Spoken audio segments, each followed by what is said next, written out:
Timóteo, onde nós estamos caminhando. E agora já chegamos no capítulo 3. O capítulo 3 é a metade, né? Tem 6 capítulos, mas ainda não estamos na metade. 1 Timóteo é mais ao final da Bíblia. E o tema da mensagem, ou da série de mensagens nesse livro, é discípulo integral. Basicamente porque Paulo está falando a Timóteo daquilo que ele precisava para ser um verdadeiro servo do Senhor, para cumprir o chamado que Deus tem para ele. E apesar dele ser um bispo, ou em nossa nomenclatura hoje um pastor, o que é falado aqui vale para todos com certeza. E nessa palavra de hoje, eu quero te lembrar isso também em especial. Porque o 1 Timóteo 3 é sobre a liderança, ou sobre o bispo, sobre o pastor, como nós costumamos dizer. Então, o tema é do que é feito um pastor. Você vai ver que são 7 versículos, e esse é o tipo de mensagem, como eu sempre digo, é gostoso pregar assim, compassadamente o livro, porque tem mensagem que a gente não pode fugir, né? Tem que pregar, não pode pular, né? E esse é um dos temas. Ele vai falar sobre o líder, sobre o pastor, e aquilo que é um desafio para ele. Mas eu quero te lembrar algumas coisas também. Tá? A gente vai ler o texto e a gente vai caminhando e você poderá ver se essa palavra pode ou não ser aplicada à sua vida, independente do cargo que você tenha. Talvez você tenha um cargo na igreja, quem sabe de liderança, uma função, quem sabe você não tem cargo, ou você é um membro, ou talvez você seja apenas um participante ainda. Mas esta palavra, eu creio que ela não é apenas para mim. Certamente, começa em mim, mas passa para todos nós. Vamos ler? Acompanhe comigo, 1 Timóteo 3, os versos de 1 a 7. Diz assim: Esta é uma palavra fiel. Se alguém deseja o episcopado, excelente obra deseja. Convém, pois, que o bispo seja irrepreensível, marido de uma mulher, vigilante, sóbrio, honesto, hospitaleiro, apto para ensinar, não dado ao vinho, não espancador, não cobiçoso de torpe ganância, mas moderado, não contencioso e não avarento, que governe bem a sua própria casa, tendo seus filhos em sujeição com toda modéstia ou respeito. Porque se alguém não sabe governar a sua própria casa, terá cuidado da igreja de Deus? Não neófito, que é um novo convertido, né? Para que, orgulhando-se, não caia na condenação do diabo. Convém também que tenha bom testemunho dos que estão de fora, para que não caia em afronta e no laço do diabo. Amém? Palavra, eu não sei se dura, mas uma palavra necessária, primeiramente para o pastor, né? Esta é uma palavra fiel, é o que Paulo está dizendo, e ele já disse isso sobre a sua salvação. Se você ler no 1,15, ele vai falar que também é uma palavra fiel, do mesmo modo.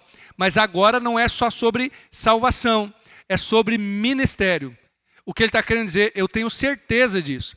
Quem deseja ser líder, quem deseja ser pastor, e aqui eu vou aplicar primeiramente a mim, com certeza, ou ao ministério pastoral de modo geral, claro, mas depois vai ter uma nomenclatura a partir do verso 8 que vai falar sobre os diáconos. E eu faço aqui um parênteses. A igreja cristã, na sua história, teve determinadas nomenclaturas. Por exemplo, os diáconos foram um dos primeiros tipos de liderança. Mas você vai encontrar também uma espécie de um grupo de irmãos mais experientes na fé, que se traduz por anciãos, mas também no original é presbíteros, que você sabe bem, algumas igrejas traduzem por presbíteros. Então eu não quero me apegar aqui à nomenclatura. Tem igreja que tem diáconos, como a nossa igreja, outros têm presbíteros, outros têm obreiros, outros ancião, outras nomenclaturas diversificadas, tá? Mas a ideia aqui é pensar primeiro naquele que é o líder e depois em todos os outros líderes. Lembre, essa é uma palavra fiel, não é desprezível. Aliás, quem deseja o episcopado deseja uma excelente obra.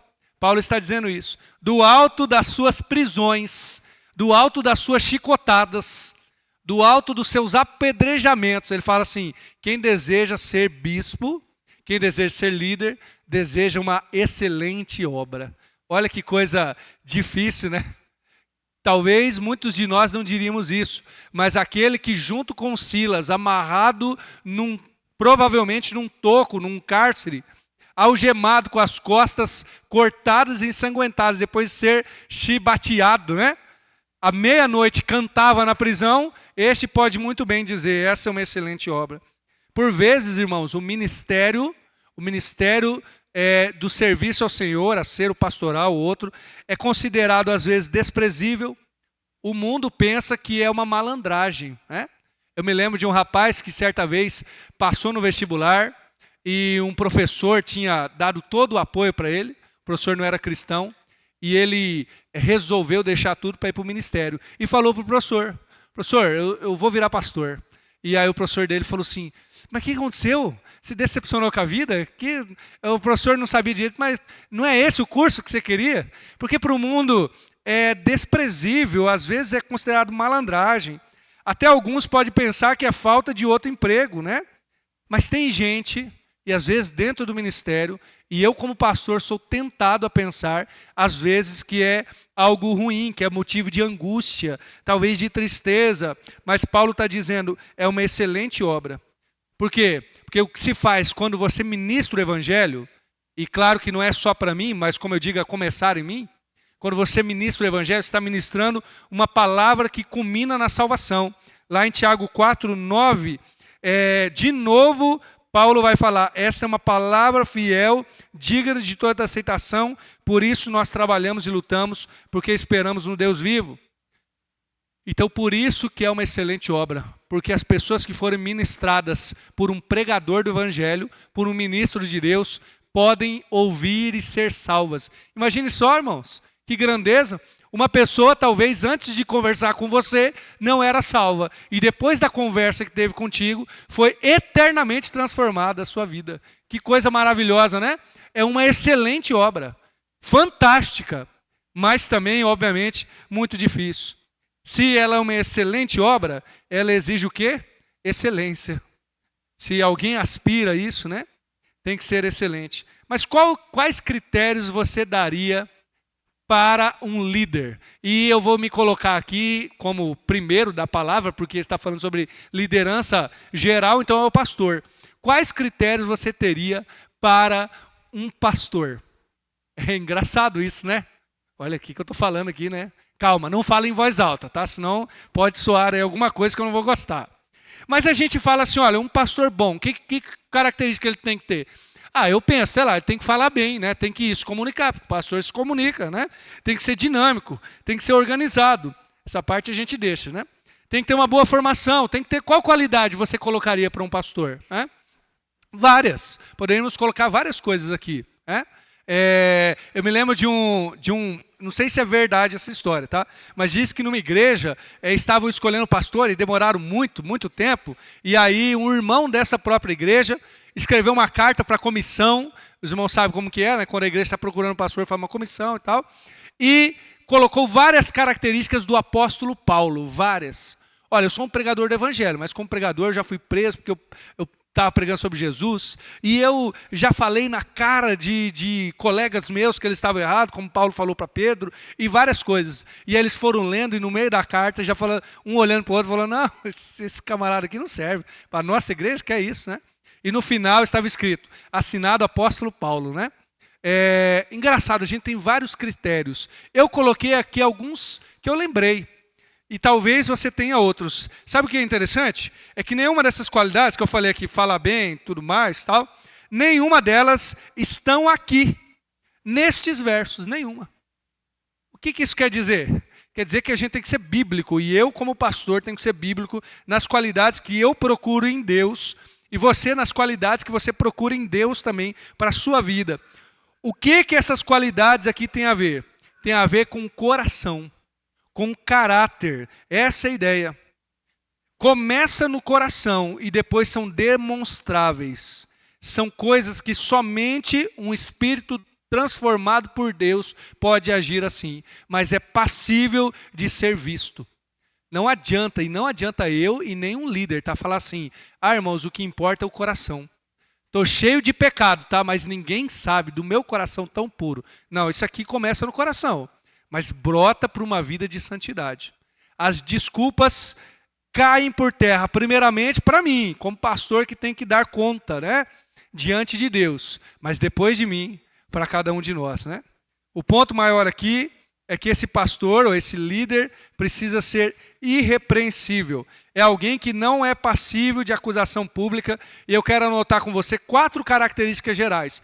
Depois, se você trouxe a sua Bíblia, eu vou pedir para você deixá-la aí em aberto. E até pode deixar o verso 2 aí na tela, porque são um monte de características. Eu sei que seria cansativo aqui, mas a gente vai citar algumas dessas, né? Ele começa, e eu acredito que esse é um ponto geral, seria irrepreensível.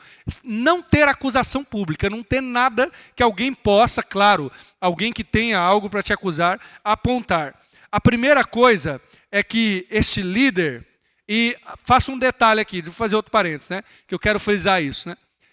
Esta palavra certamente é para mim. Então, como pastor, eu leio e eu sei que é para mim. Mas por que ela está aqui na Bíblia, nas Escrituras? Porque é o seguinte, irmãos, é impossível que nós olhemos para um líder, para o pastor, ou mesmo um líder da igreja, e a gente pense assim, ele tem que ser assim, eu não preciso. Você vê? É impossível. Por que essas palavras estão aqui para o pastor, ou para o bispo, né? Mas eu vou chamar de pastor, que é a nossa nomenclatura. Porque o pastor precisa ser assim. E um detalhe interessante, você tem diante de Deus a possibilidade de fazer esse crivo do meu ministério. Tem mesmo, porque é a palavra de Deus. Eu não estou acima da palavra de Deus. O nosso estatuto da igreja não está acima da palavra de Deus. Se o pastor, o estatuto, seja lá o que for, o modelo de igreja, for contra a palavra de Deus, é a palavra de Deus que é o crivo. Com certeza. Mas este é o crivo para o pastor, porque o pastor deve ser o exemplo para a igreja. Lembra de Paulo, quando fala, por exemplo, aos filipenses, mas ele fala para outros também. Mas Paulo fala para os filipenses assim, sede meus imitadores, tendo cuidado. Ele está falando dos inimigos da cruz, né? Tendo cuidado com os que assim andam. Ou seja, não olhe para os inimigos da cruz, olhe para Paulo. Então, por que Paulo tinha todas as características, vamos dizer assim, que ele descreve aqui? Porque, primeiro, ele iria dar conta diante de Deus. Mas, segundo, para que a igreja de Deus o copiasse. Essa é a ideia aqui, tá? Começa em mim, mas chega em você também. Ninguém tem desculpa para não ser aprovado por Deus. A primeira característica de todos nós aqui é um comportamento aprovado. Um comportamento aprovado. Essa é a ideia. E aí eu passo uma lista aqui, né? Marido de uma só mulher, vigilante, sóbrio, honesto, hospitaleiro. Quero apenas fazer alguns comentários, né? O que é essa questão de ser marido de uma só mulher? Não é que o pastor, o líder, é obrigado a estar casado, mas ele precisa ser fiel. Essa é a ideia. O amor que você terá pela igreja, ou que eu terei pela igreja, não passará por fora do amor à minha família, ou à minha esposa, né? E assim será com você. Alguém já disse que você não deve ouvir um ministro que fala mal de sua própria esposa. E eu acho muito interessante isso, né? Por quê? Porque ele precisa, neste caso aqui, ser marido de uma só mulher e ser, claro, fiel. A discussão aqui não é se pode ser solteiro ou não. Paulo já disse que alguns têm o dom do celibato. Se você é solteiro, talvez seja o seu dom, tá? Descansa no Senhor aí, os dons do celibato é que não casa, né? Quem sabe? Mas a questão é de ser marido de uma só mulher. O Paulo também está num contexto, irmãos, que é muito diferente do nosso. Naquela época, homens tinham várias esposas em determinadas culturas. Então, ele está dando um crivo aqui. Ele precisa ser casado com uma só esposa. E para nós isso é uma coisa que,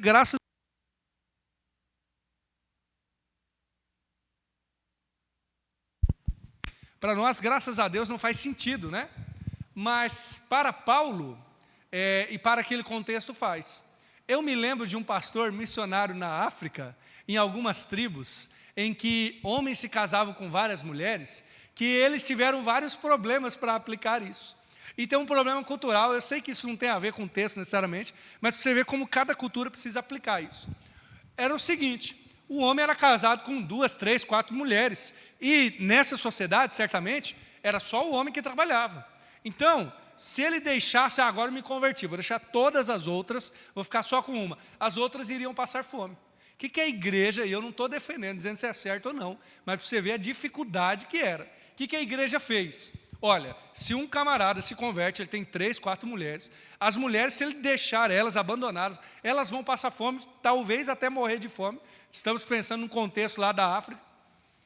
Então, ele permaneça só com essas, não casa com mais nenhuma e não pode ser pastor. Você viu a dificuldade de aplicar essas situações? Nós não temos essa dificuldade cultural, mas para nós exige-se, claro, fidelidade, cuidado, né? O cuidado começa ali. Esse líder, ele tem que ser marido de uma só mulher, e a palavra ali para vigilante é temperante, ter domínio próprio. Agora a coisa começa, o comportamento começa a ser aprovado mesmo, né? Ele tem que agir, falar e cuidar de uma maneira correta. Alguém com domínio próprio é alguém que cuida da sua ira, que cuida da sua língua, que cuida dos seus gastos. Irmãos, e tudo que eu vou falar aqui hoje tem que começar de mim, porque é isso que a palavra de Deus está dizendo, mas vai passar por você. Se você é um ministro do Evangelho, você tem que ter a sua língua convertida também. Se você é um ministro do Evangelho, sua carteira tem que estar convertida também, tá? O que é isso? Ter muito dinheiro? Não, não necessariamente. Mas você precisa lidar com o domínio próprio dos gastos que você tem e do testemunho que você tem lá fora. Por quê? Porque isso é ser irrepreensível. Lembra? Tudo parte disso. Não ter do que alguém acusá-lo primeiramente, né? Publicamente. Isso não quer dizer que nós não teremos dificuldades. Às vezes vem uma crise, às vezes vem uma necessidade, e você pode ter situações de crise, seja ela financeira, ou seja até mesmo crises emocionais, de alguma maneira, que te faça agir de uma maneira reprovável. Então o que você faz? Diante do crivo da palavra do Senhor, eu e você nos arrependemos e dizemos, eu quero ter um domínio próprio. Essa pessoa tem que ser alguém sóbrio, essa é a palavra aqui. Ou seja, alguém que não é descontrolado. Um cristão, a começar do pastor, tem que ser alguém que venceu os vícios, que venceu as compulsões. Alguém sóbrio é alguém que decide coisas em momentos de crise. Alguém sóbrio é alguém que, antes de falar, pensa, estuda, não é adepto de teoria mirabolante. E a sobriedade é uma necessidade para os dias de hoje. Os tempos de hoje são não sóbrios. Qual que é a diferença do sóbrio? Qual que é o contrário do sóbrio? É o ébrio, né? É o bêbado. E eu gosto de usar o termo sobriedade neste contraste para a gente perceber. Alguém que está embriagado, ele não tem controle de onde ele está indo, né? Então, por exemplo, se ele está andando e alguém o atrapalha a andar, é mais fácil que ele caia, que não retorne no caminho.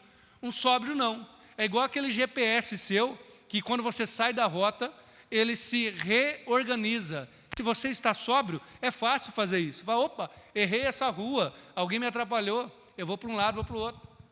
Por quê? Porque a sobriedade te dá capacidade de enxergar o que você vai fazer. Irmãos, este mundo está embriagado. Lá em Apocalipse, quando João vê a Babilônia, claro que estamos falando de uma condenação final, eu creio ali, mas a Babilônia está totalmente embriagada pelos seus pecados, pelos seus erros, e até a taça da ira de Deus os embriagou. Mas a igreja de Jesus é uma igreja sóbria, a começar pelo pastor, de fato, mas a igreja é sóbria. Ela confia, ela espera, ela tem domínio sobre si mesma. E atrelado à sobriedade, mais um outro aspecto aqui, ele é moderado, modesto, né? Em outras traduções, honesto. A verdade é que, primeiro, começar de mim, ser um pastor não é um negócio. 1 Timóteo, no capítulo 6, fala assim, o verso 6 e 7, grande ganho é a piedade com contentamento. Aliás, os 5, né? Há homens de contenda, corruptos de entendimento, privados da verdade, cuidando que a piedade, ou seja, o ministério, seja causa de ganho. Aparte-se dos tais, porque grande ganho é a piedade com contentamento. Alguém modesto é alguém que não, vamos dizer assim, que não quer estar acima, que é equilibrado. E aqui vamos aplicar para nós, o que é a modéstia? Paulo falou da modéstia para as mulheres na semana passada, um texto também um tanto quanto difícil. A modéstia é o equilíbrio. Nós devemos ter modéstia, por exemplo, no vestir, modéstia no comportamento pessoal, modéstia nos bens, modéstia no compartilhar das opiniões. O que é ser modesto, irmãos? Eu vou tentar aplicar uma coisa simples para mim, né? Eu falei da África ali, né? Então vou usar esse contexto. Se eu fosse pastor naquele ambiente, quem sabe a roupa que eu estou usando agora não seria uma roupa modesta. Não sei, estou imaginando um contexto de extrema pobreza. Então alguém diria assim, nossa, o pastor chegou ali e ele está se achando muito bom, porque ele foi com uma roupa social. Agora aqui, diante dos irmãos, eu creio que é algo equilibrado, modesto, sem problema. Você vê que a modéstia depende do contexto. E nós somos chamados a isso, a ser modesto, se não no vestir também, mas em cada coisa que nós fizermos, em ser alguém equilibrado. O crente é aquele que não quer ser melhor que os outros. Vamos falar a verdade? Como é feio um crente, e eu acho que é mais feio ainda um pastor, que fica querendo se achar melhor que os outros, não é verdade? Você já encontrou um crente assim? Que não seja você, tá? Que alguém aqui não pense em você, por favor. O crente, ele quer ser melhor que os outros.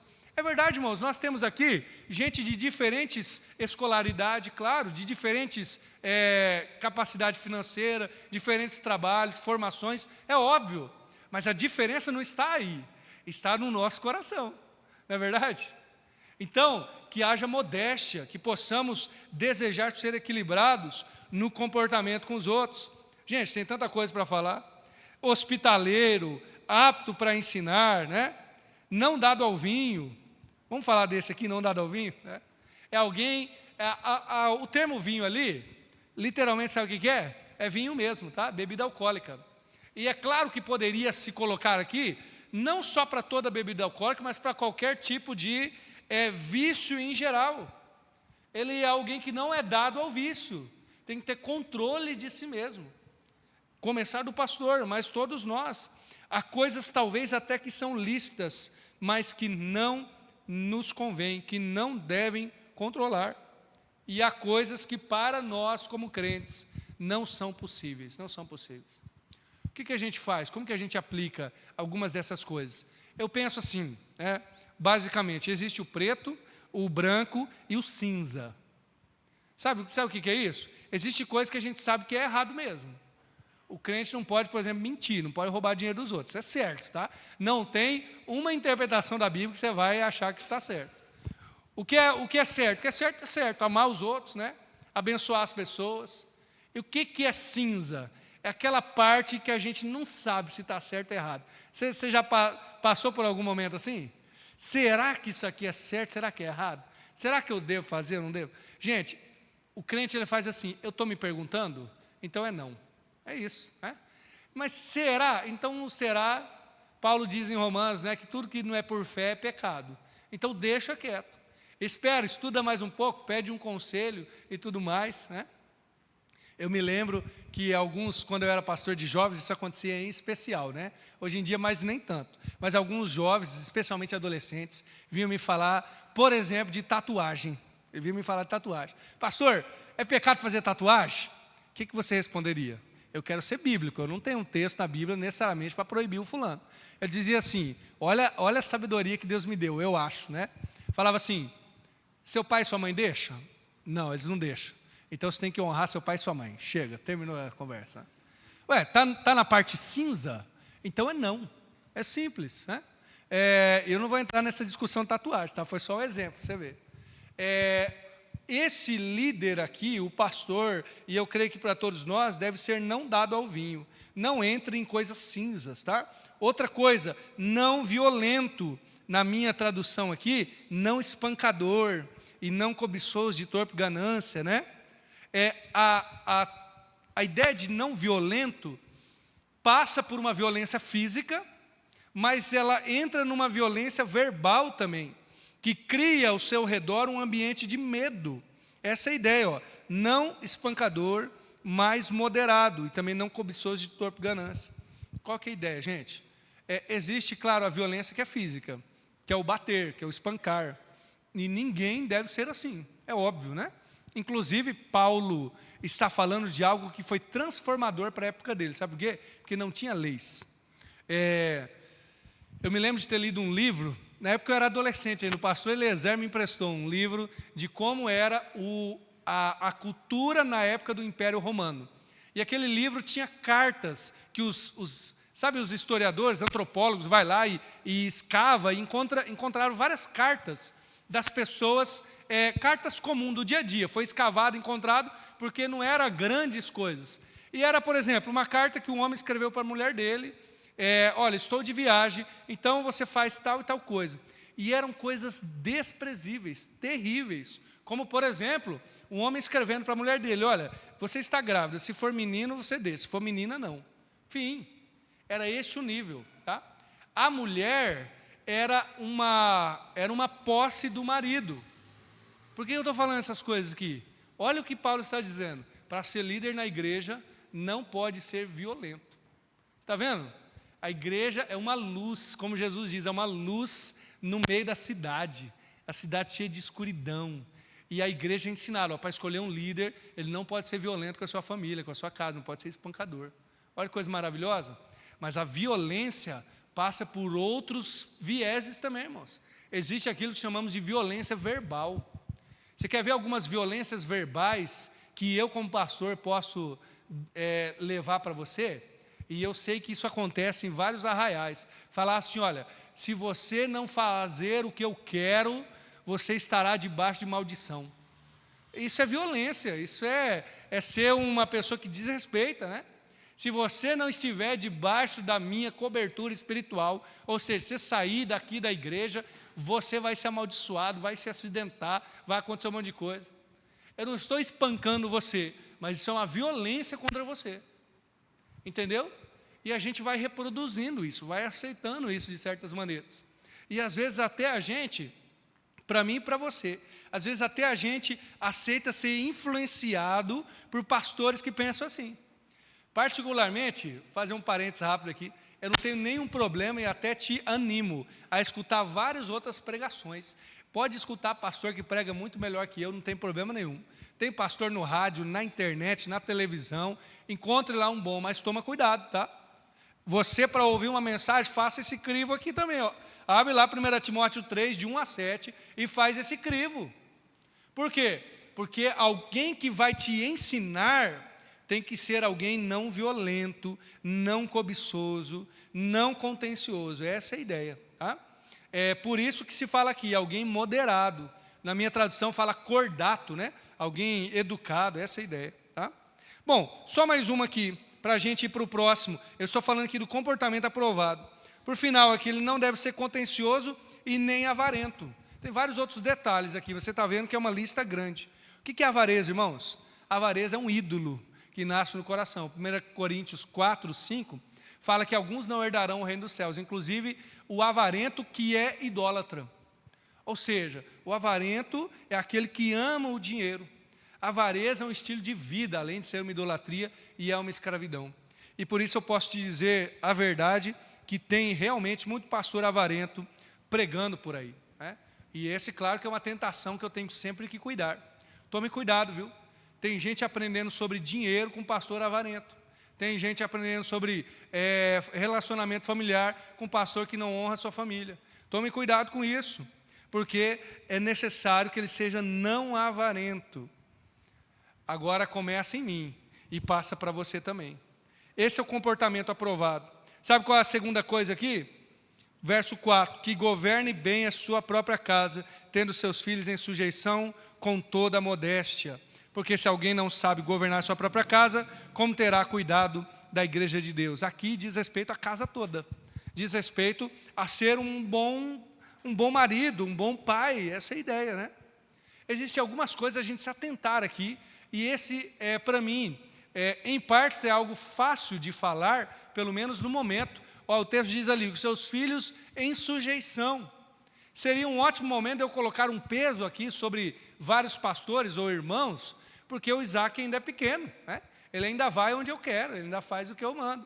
Se você já tem filho crescido, você sabe que nem sempre é assim, não é verdade? O filho bateu os 18 anos, às vezes 16, às vezes 15, o pai e a mãe já começam a ter dificuldade em mandar ir para um lugar para o outro, né?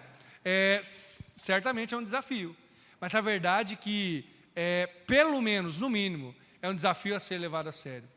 Qual é a ideia, irmãos? A ideia é o seguinte, que o líder na igreja, o pastor na igreja, uma das grandes referências é o modo como ele cuida da sua casa, dos seus filhos e da sua família. Essa é a ideia. Começa de mim, mas passa por cada um de nós.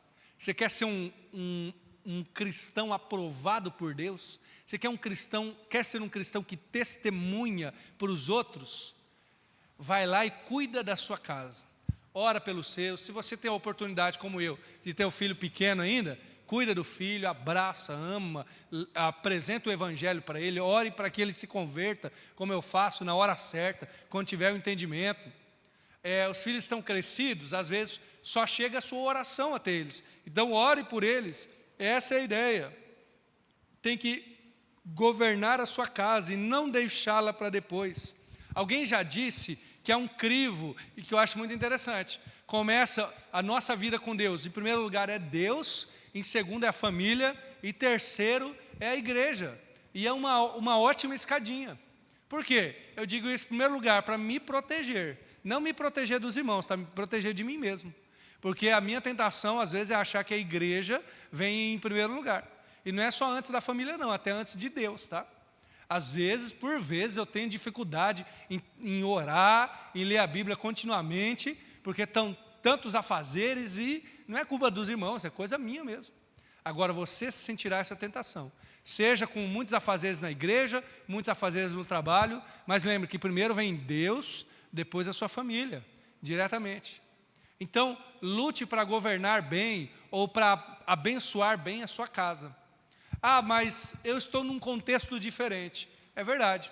Talvez os filhos cresceram, talvez saíram de casa, talvez já tenha netos, ou a situação seja diferente, mas que você possa ser um abençoador da sua casa.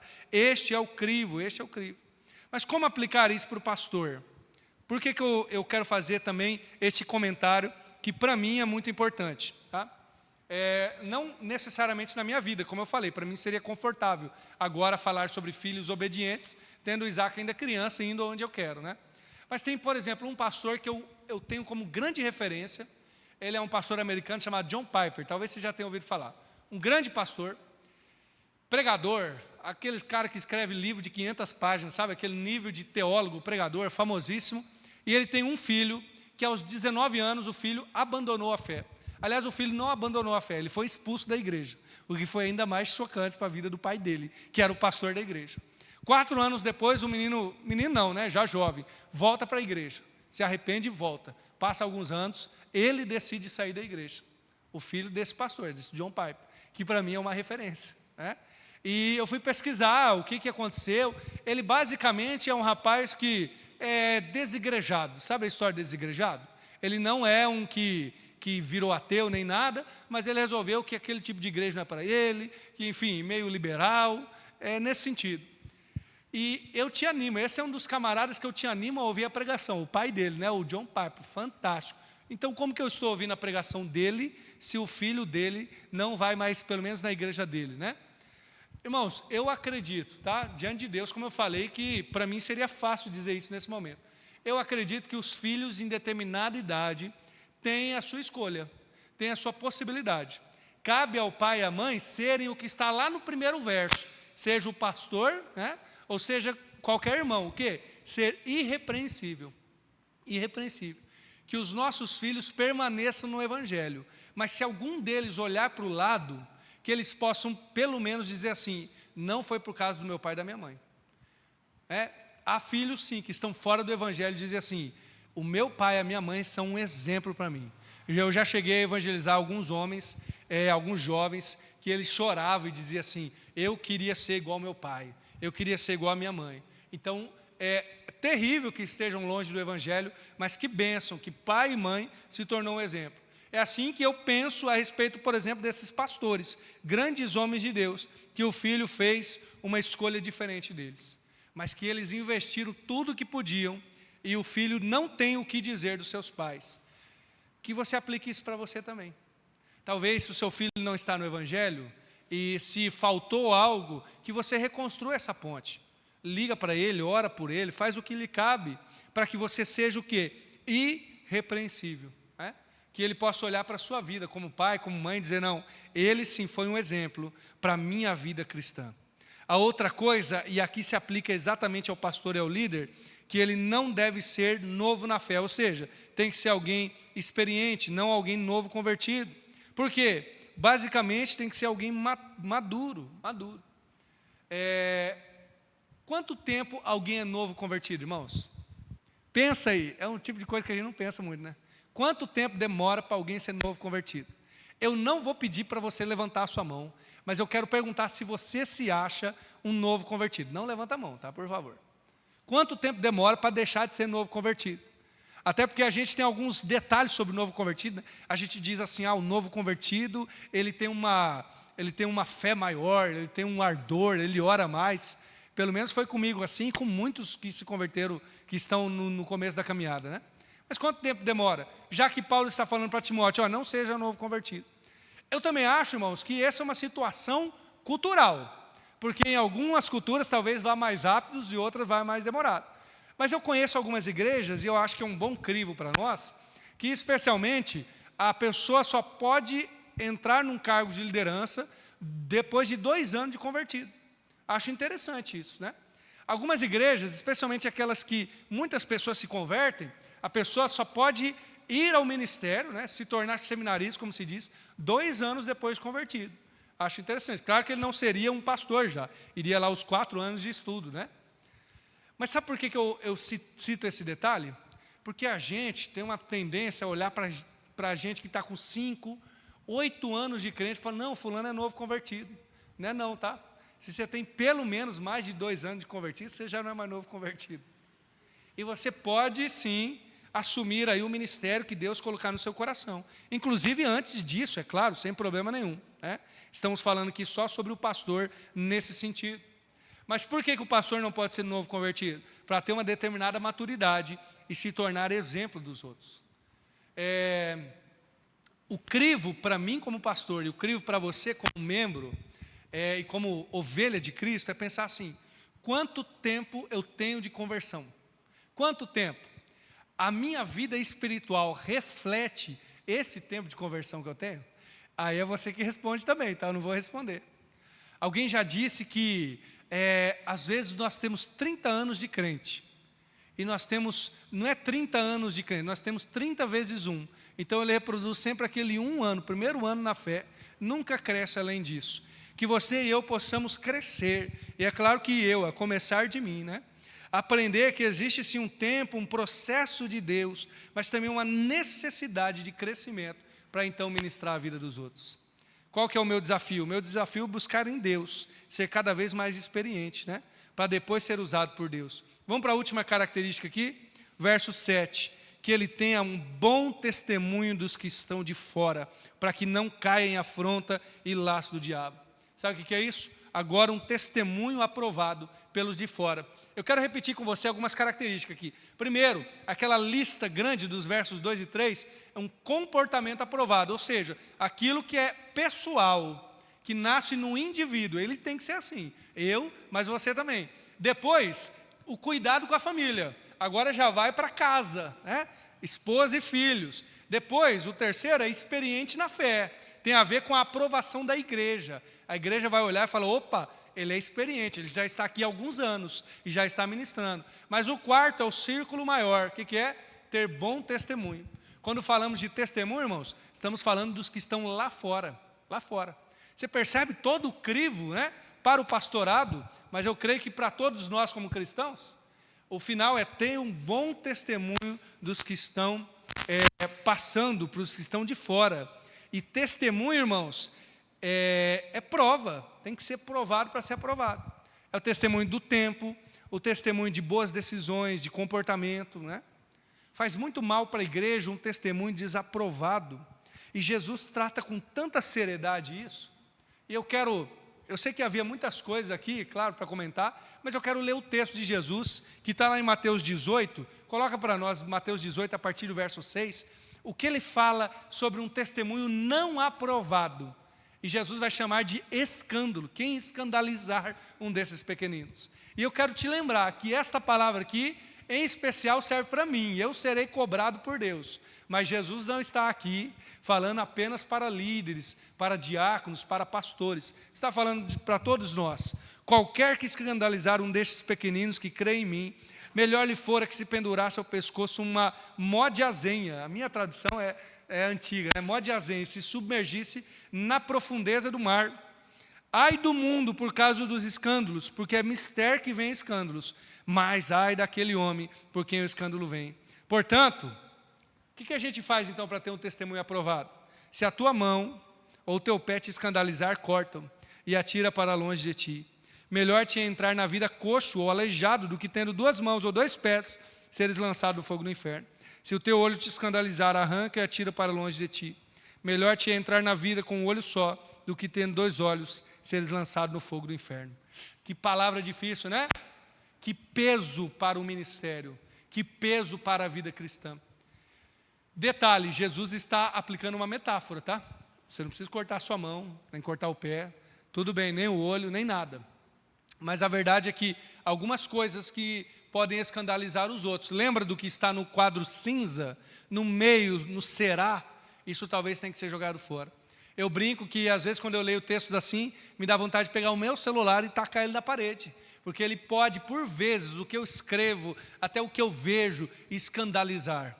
Joga fora.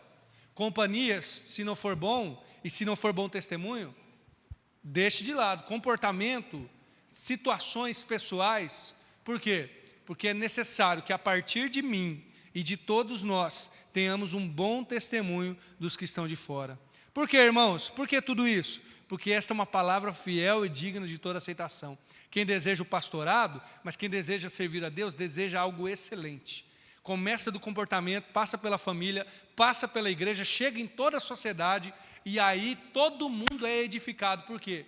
Por aquilo que você é, por aquilo que o Espírito Santo de Deus está transformando eu e você, para apontarmos para Jesus. Agora, eu sei que essa é uma palavra, eu pelo menos achei para mim, uma palavra exortativa, obviamente, diretamente para mim, mas eu creio que para você. Mas vamos pensar no resultado disso. Imagine só um pastor, uma igreja cumprindo tudo isso. Gente, que coisa transformadora. Que gente que seria assim, transformador para o bairro, para a sociedade, para onde nós estivéssemos. Sabe por quê? Porque se eu não sou assim, se você não é assim, esse é o projeto de Deus para nós, é o projeto de Deus. Às vezes, eu já estou encerrando para a gente orar, às vezes nós olhamos para os outros e nós colocamos um padrão nos outros. Eu sou tentado a fazer isso. Por que eu preciso ser assim se o outro não é? Se o fulano não é?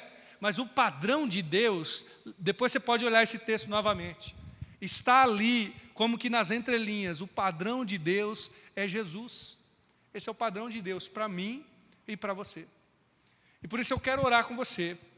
E não vou reler o texto inteiro, mas talvez Deus possa incomodar você em alguma dessas características, em alguma dessas qualidades. E quem sabe você possa orar e dizer: Senhor, eu quero ser assim, eu quero ser assim. E se eu precisar passar pelo crivo do Senhor, aliás, preciso, né? Mas se houver algo em que eu não seja irrepreensível, eu desejo que o Senhor me repreenda. E você tem a palavra de Deus aí para me repreender também. Mas o que começa em mim, passa por todos nós, né? Vamos orar? Jesus, obrigado, Pai, por esse tempo. Obrigado por essa palavra. Essa palavra, Deus, que é para mim, é sem dúvida. Mas eu creio que chega a todos nós. Pai, eu oro por tudo isso aqui, mas quero resumir naquela primeira palavra, que resume tudo, que sejamos irrepreensíveis. Que não haja do que nos acusar, não porque está escondido, porque se estiver escondido o Senhor vai revelar. Não, Senhor, porque nós fingimos, mas que sejamos irrepreensíveis, porque não há nada do que nos acusar. E aliás, se houver alguma coisa, Senhor, traz à tona, Pai. Se houver alguma coisa, revela. Ou melhor, em princípio, pela sua misericórdia, se houver algo, toque em nossos corações, para que nós confessemos e alcancemos misericórdia. Se nós entramos aqui sujos do pecado, que saímos daqui irrepreensíveis, que saímos daqui transformados. E Deus, eu sei, Pai, que lá fora tem tantos desafios, tantas situações que nos levam à tentação do pecado, sejam elas quais forem, mas só o Teu Espírito Santo pode nos manter irrepreensíveis. Faz isso, Senhor, a começar em mim, que preciso tanto, e na vida de cada irmão e irmã aqui, dos líderes, dos ministros, Senhor, de todos os cargos e funções. Em nome de Jesus, levanta um povo teu irrepreensível, que olha para Jesus e imita Jesus no dia a dia, Pai. Obrigado porque nós somos desafiados por um Espírito Santo que habita em nosso coração e que nos dá capacidade de sermos conforme o projeto do Senhor. Eu oro em nome de Jesus. Amém.